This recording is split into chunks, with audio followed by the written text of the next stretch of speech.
holds the measuring stick which determines our worth? Let's explore 4 possible influences to our value in this episode of Growing in Grace.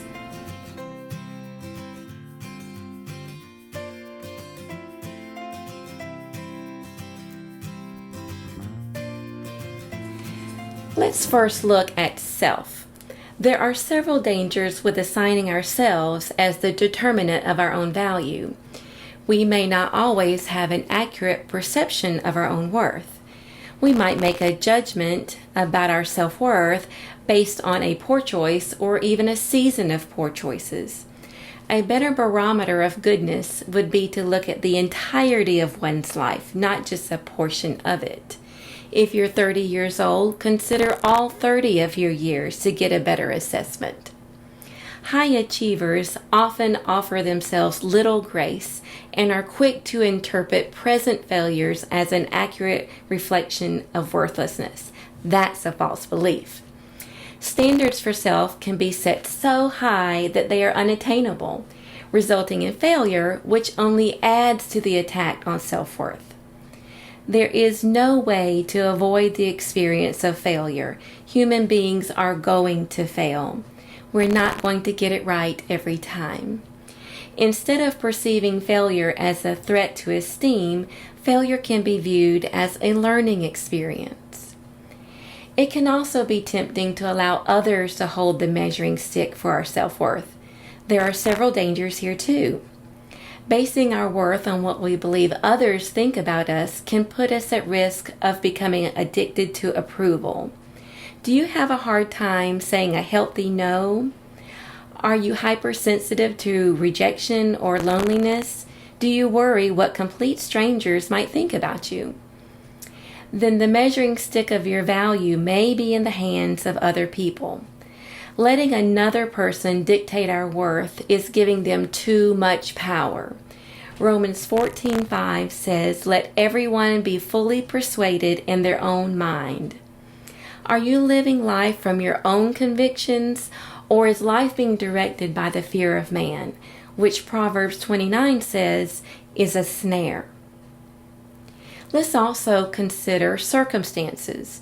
Events that are sinful and traumatic can lead to guilt and shame, which can become a very inaccurate measuring stick of worth. Our sin or another person's sin against us might tempt us to believe that we are damaged goods, devoid of value. Let's say I have a bar of gold and I find a dumpster somewhere and just chunk it into the trash, along with the coffee grounds and the eggshells. Is that bar of gold now no longer of value? No, I just did not handle it properly. I did not treat it in a manner consistent with its worth. That bar of gold thrown in the trash is still just as valuable as gold heavily protected in Fort Knox. A degrading or an abusive experience may tempt us to believe that we are awful, disgusting, or worthless. In reality, it was an awful or disgusting thing that happened to us, but we ourselves are not awful or disgusting. Separate the experience from identity. Would the best place to set our measuring stick of worth be in the hands of the God who created us? Yes.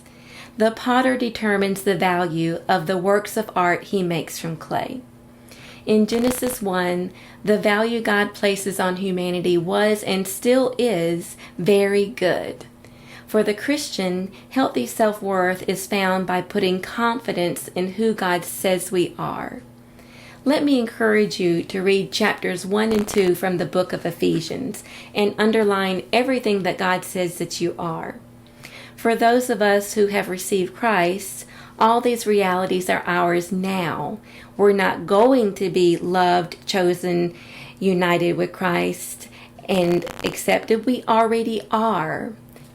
I hope you will join me in choosing to align with God and what He says about us. Job 22:21 and James 4:7 both instruct us to submit to God.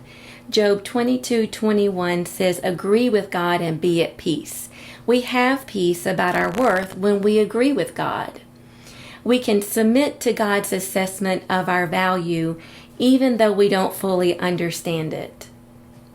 Our own minds, the opinions of others, and painful circumstances may try to override what God says is true, but He is always right. Listen to the songs Who You Say I Am by Hillsong Worship and Jireh by Elevation Worship.